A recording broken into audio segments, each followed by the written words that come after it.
And the earth was of one tongue and of the same speech. And when they removed from the east, they found a plain in the land of Shinar, and dwelt in it. And each one said to his neighbor, Come, let us make brick, and bake them with fire. And they had brick instead of stones, and slime instead of mortar. And they said, Come, let us make a city and a tower, the top whereof may reach to heaven. And let us make our name famous before we be scattered abroad into all lands. And the Lord came down to see the city and the tower, which the children of Adam were building. And he said, Behold, it is one people, and all have one tongue. And they have begun to do this, neither will they leave off from their designs, till they accomplish them indeed. Come ye therefore, let us go down, and there confound their tongue, that they may not understand one another's speech. And so the Lord scattered them from the place into all lands, and they ceased to build the city. And therefore the name thereof was called Babel, because there the language of the whole earth was confounded. And from thence the Lord scattered them abroad upon the face of all countries.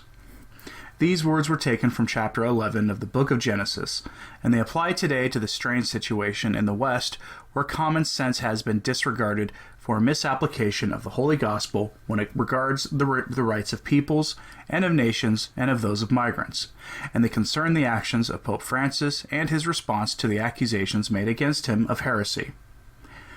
There are people who honestly wonder if Pope Francis is going to respond to the accusation of heresy. The answer to that is, of course, no. There will not ever be a formal response to the accusation of heresy laid against him by a growing number of theologians. Instead, the response he will give and continues to give is in his actions. He doesn't care what others think. It doesn't matter that many Catholics are being driven to schism or apostasy by leaving the Catholic Church for supposed churches that have openly embraced heresy, like the Eastern Orthodox or Protestantism, who have all embraced divorce and remarriage and other things that could fly in the face of the words of our Lord. Instead, the response of the Pope to these accusations is to press forward with the agenda. And that agenda is a bizarrely secular political agenda that has little to do with the gospel, other than to use it as a sledgehammer against the faithful who might object. This past weekend, we received a response of sorts from the Pope about those statements when he declared unequivocally that he was going to continue to advocate for issues that have little to nothing to do with the Catholic faith, or, even worse, ones that abuse and misapply Catholic social teaching to very real social ills that are causing growing instability in the Western world. Those actions are a response by this Pope, and it should disturb everyone into praying for him and for the Church. That response was for his open declaration for globalism. There is a bizarre belief among some supposed Catholics that the Church is an open borders institution that favors unrestricted migration. It's a position with no bearing in reality or the historic teaching of the magisterium on migration, but it is a view reinforced by Pope Francis, who stated that the common good had become global. On Thursday, he made remarks in Vatican City, stating, and I quote, "In the current situation of globalization, not only of the economy, but also of technological and cultural exchanges, the nation-state is no longer able to procure the common good of its population alone. The common good has become global, and nations must associate for their own benefit," he said, noting that some nations today have a spirit of opposition rather than cooperation. These remarks were made to the Pontifical Academy of Sciences on Thursday, and picked up by the Catholic News Agency, and have gone largely unchallenged by anyone in the Catholic world, which is also strange. Francis called for the building of a global human common good, which is almost a contradiction in terms. It called for a supranational identity for human beings. Quoting his statement again. While according to the principle of subsidiarity, individual nations must be given the power to operate as far as they can, on the other hand, groups of neighboring nations, as is already the case, can strengthen their cooperation by attributing the exercise of certain functions and services to intergovernmental institutions that manage their common interests." End quote. In other words, the EU, which is an increasingly failed project resembling more the Soviet Union than historic Christendom, is the model for humanity moving forward, and he explicitly calls for this supranational entity to enforce UN climate change goals, as well as doing good things like fighting human trafficking and slavery. Incidentally, it is weird for him to come out against human trafficking mere days after giving money to migrants heading to the U.S., many of whom will use that money to enter the U.S. illegally via the use of coyotes, who are notorious human traffickers. These statements are astonishing from the Pope for a variety of reasons. This meeting of the Pontifical Academy of Sciences was a veritable group hug of theological globalism from men who have forgotten that they are heirs to the apostles. This brief quote from the LifeSite story on this gives us the rundown of what they spoke about. Quote, featured speakers at the May 1st through 3rd plenary include Chairman Cardinal Walter Casper, of course, who spoke on peace stemming from justice, theological reflections between men, communities, and nations. Archbishop Roland Minerath of Dijon, France, who delivered the opening talk on day 2, themed Nation, State, and the Doctrine of the Catholic Church. And German climatologist and founding director of the Potsdam Institute for Climate Impact, Hans Joachim Schnellnuber, who addressed the Pontifical Academy on the state of the world. End quote. If you can't figure out what the Tower of Babel has to do with these statements, recall that the ancients had built a tower to reach to heaven. They spoke one language and sought to create a utopia that would be remembered for all generations. The tale of the Tower of Babel is one of those stories from the Bible that I suspect is both historic and prophetic, because it's being done again right out in the open, in the EU and in the Western world broadly. Don't believe me? The globalists in the EU understand the project they've embarked upon as being a new sort of Tower of Babel. The picture on your screen is a comparison of the classic painting of the Tower of Babel, side by side with the EU Parliament building. Notice the similarity? I mean, sure, by itself it doesn't mean much, but the EU is filled with this imagery, including pagan imagery featuring Europa imprinted on their currency. And then there's this, with mainstream European media outlets admitting fully that the EU is the Tower of Babel.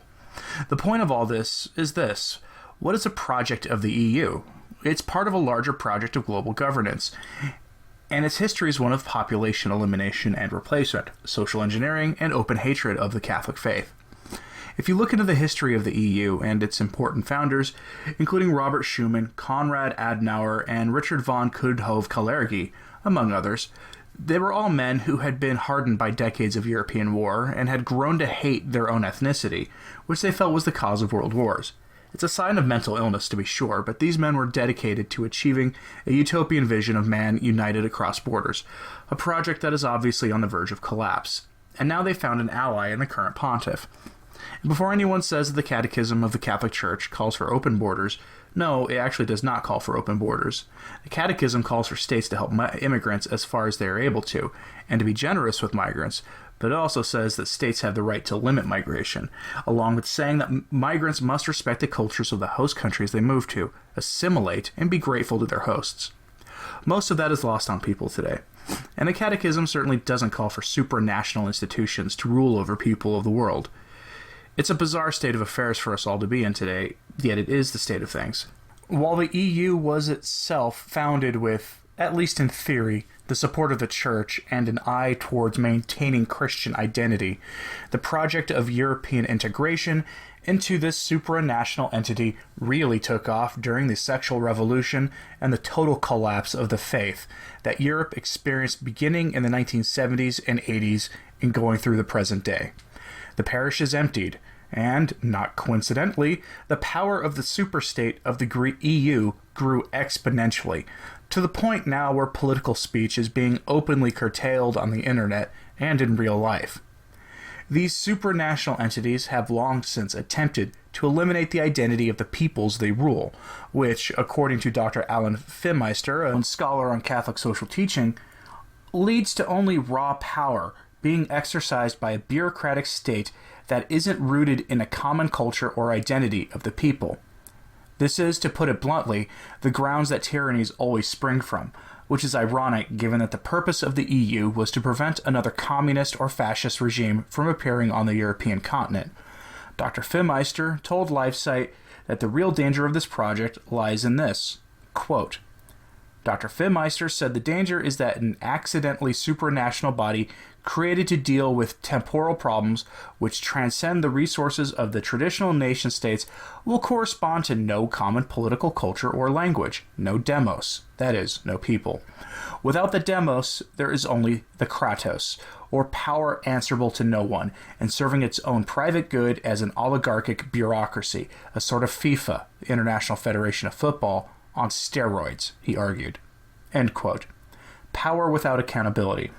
And this is the model we are told by the Pope is the model for people to address climate change, which is itself a terrifying thing to consider, given that the Sustainable Development Goals of the UN and the EU are profoundly anti-life. Imagine the use of raw bureaucratic power with no limitation imposed by the people, used to achieve ends that are not just anti-Christian, but anti-Christ itself. Sounds provocative, right? But forced sterilization, forced contraception, and population control are central to these values. And that is what is being enabled when the Pope calls for more supranational authority and the lessening of state sovereignty, when he sends money from Peter's pence to fund endless waves of economic migrants calling themselves refugees to the U.S. border. But remember, Peronism underlies all of this. So if you think that the Pope is going to respond to accusations of heresy, well, let's recall the words of Cardinal Cupich, friend of this channel. The Pope has bigger things to worry about, like climate change and immigration. He's not going to go down the rabbit hole of addressing the most important accusation leveled against a Pope in decades or even centuries. That is the state of things in the Church today, and it should concern everyone. For those of you who remember, I intend to do a video at some point explaining sustainability and sustainable development, and why it's largely an anti-Christian theme. I haven't forgotten about that promise I made to you, nor about other videos I promised some months ago. They're all in the works. Thank you for listening and for your support. If you want to support my work, there are options in the description of this video. I ask that people continue to pray and do acts of penance for the liberation and exaltation of the Church. I'm Anthony Stine. Viva Cristo Rey.